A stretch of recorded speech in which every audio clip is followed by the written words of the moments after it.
After I retired, I discovered something. The guy that I had been my whole life, the guy who showed up for the boss, the guy who showed up for the wife, the guy that showed up for the kids and whatever they needed, that wasn't the real me. That was just the guy that showed up for everybody else. All right, just from the get-go, and to be clear, my boss was never any kind of a villain that I worked for. My children were never overly manipulative, but my wife, now my ex-wife obviously, was a totally different story. It turns out that I discovered too late in the relationship that she suffered, God bless her, from severe bipolar disorder. Bipolar disorder puts a person, I believe it's a chemical change in the brain or the body or both, on these tremendous highs and these tremendous lows. And every day that I woke up, she might be one way, and I would go to work, come home, and she would be another way. There was no real rhyme or reason to it. There were things that would trigger her. And over time, I started to learn what the triggers were.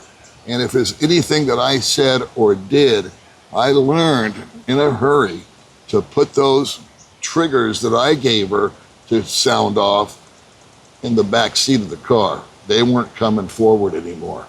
But I couldn't control the triggers that the world threw at her, or people, or places, or things. And she became an expert at belittling me and constantly correcting me. And I think the worst was when she would publicly humiliate me. She had absolutely no filter when she was on the rocks in her mood. And any thought that came through her head came out of her mouth without even thinking about it. Sitting at the dinner table with the kids, where I would tell them to do one thing, and then she would immediately counter it and say, no, you don't have to listen to him. You can do this or you do that. If I tried to praise them, she would come along and just to spite me, she would say, oh no, he's really blah, blah, blah, blah, blah. And it was this angst and this uneasiness that not only I felt, but the kids felt. And it felt like a 1,000,000-pound sack was on my back because I couldn't do anything. I was powerless over this condition. It's like you're powerless over someone who's an alcoholic or an addict. The drug or the alcohol always gets first place, and everything else comes behind it. And so when she was in these moods, she would turn my life at home into just one living hell. And it would be the same thing if we tried to go on vacation. We would go pack up the proverbial mom van with the 3 kids in the back and her and me, and we could be driving along for the first hour and everything was cool. And then all of a sudden her mood would change and I would have her pissing in my ear the whole time where we were trying to drive down to Disneyland. And by the time we got there, I just said, oh my God, I can't wait until this was over and just get out of here and go somewhere and hide and try to make the best of a bad situation. That's what I did. I had to constantly adjust my personality, my thinking, my responses to whatever it would do to try and quell down the situation, put out the fire to some degree, pour a little water on that mood she was having. I did that for 9 years. And eventually the children were teenagers. We did get divorced and I refused to leave. I said, I'm taking the kids this half of the week, and you're getting them the next half of the week. And I did everything I could to stay involved in their life and be productive as possible. But I gotta tell you, kids, it's not easy when you're telling them one thing and the other adult that's also in charge is being counter to whatever it is you're trying to do. Never were her and I, well, sometimes, but very rarely were we ever on the same flight path as we were trying to take off on the runway of life and raising kids and just doing life. She was an overspender. She blew my credit up. She did this, she did that. I don't mean to stand here and ex-wife bash. It's just the reality. The reality also is, now that I've been removed from her for a long period of time, her and I are friends. We actually talk on the phone.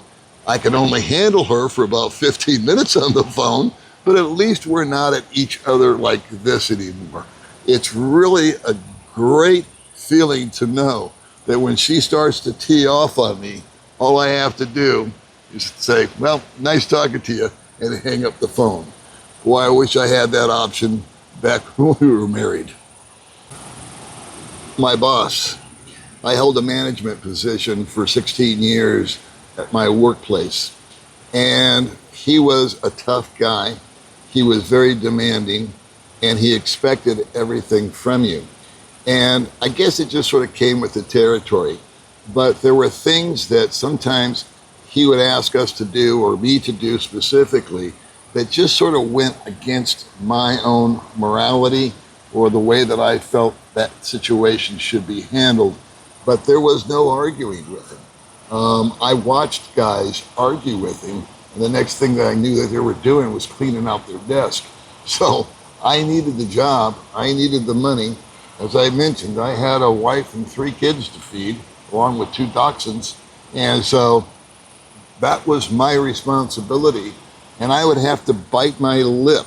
I hated it when he would pull me in and he would say, you know, Tom Brown down there, it's time we shoot him. And what he meant was, we have to fire him. And he goes, I pulled your name out of a hat.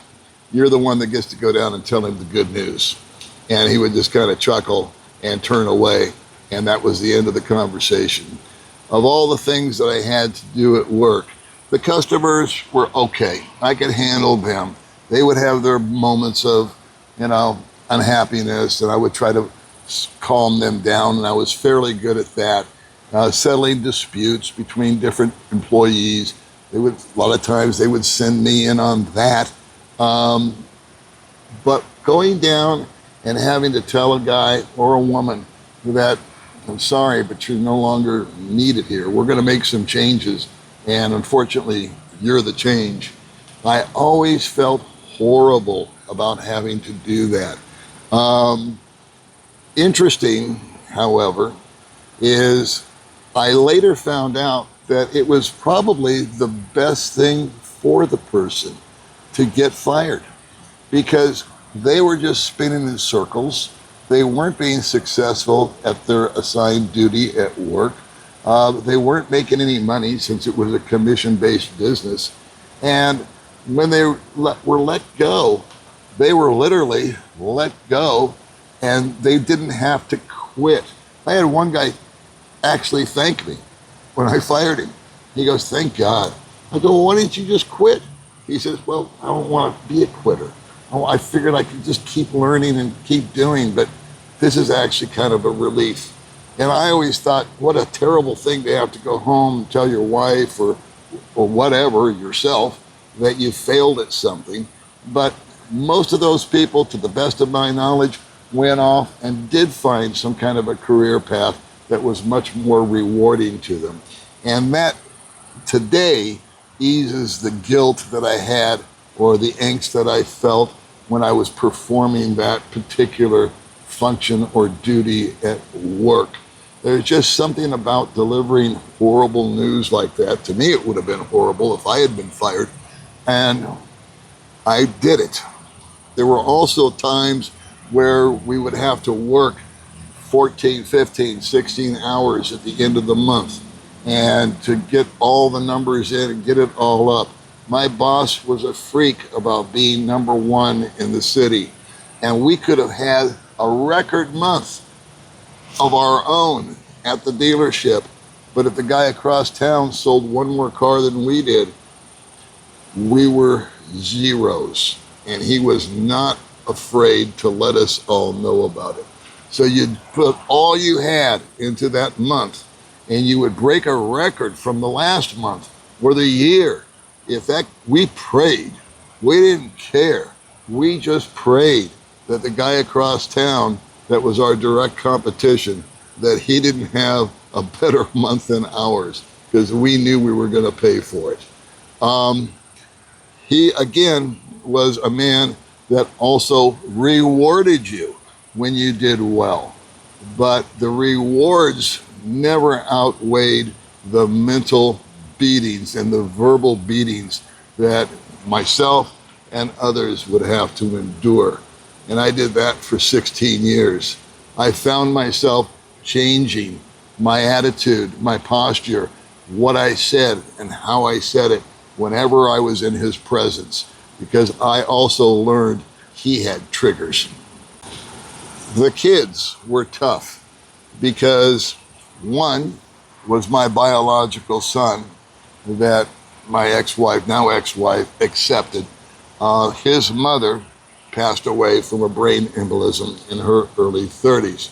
So it was me and him as a package.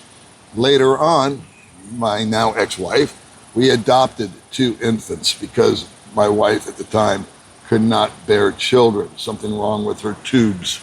And she really wanted kids. And of course, I wanted to please her. You know, well, okay, whatever it is you need, let me supply it for you. And I don't regret that at all. All 3 of my children have grown up. I stayed until they were adults, and I saw them off on their own little path of life. All of them are happy. All of them are in a different state. They're all doing different things. They are 3 totally different people, and I just love them with all my heart. I almost think I see them more now that I'm retired overseas, because we chat a lot on Messenger and do video calls and stay in touch and bring each other up to speed. My kids are in their 40s now, and one is getting married for the very first time, and I've been invited to his wedding. So as soon as he gets the details figured out on that, old Polly Boy is going to be going to America and attending a wedding of his youngest. And I couldn't be happier and I couldn't be prouder. But during the time that I was raising them, I gotta admit, every age brought its own set of challenges.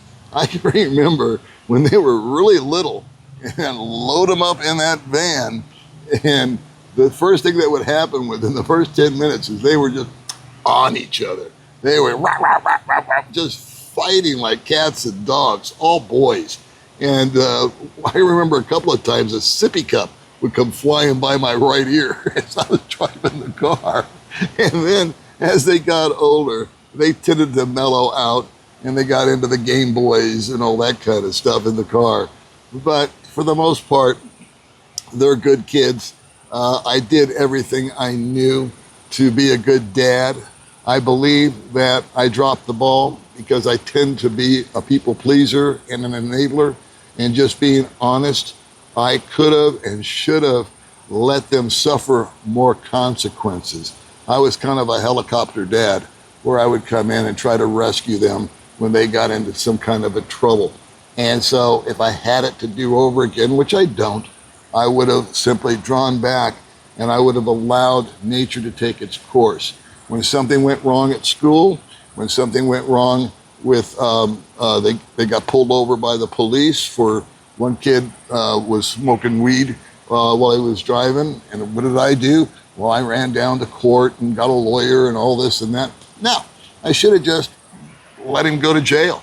But that was then, and this is now. And so I have learned that those mistakes are those mistakes. They're in the past, and I can't change them, but I've learned to forgive myself in the meantime. Well, it's been 9 years since I pulled the trigger and retired. I retired at 62. I'm now 71. And as I look back, I don't even recognize that guy anymore that was putting up with the ex-wife and the boss and all the trauma and the emotion and the stress and the anxiety. I don't even resemble him anymore. Did I change? No. I simply became myself. I was no longer kowtowing or appeasing anybody. I don't think that's selfish. I think self-awareness is good.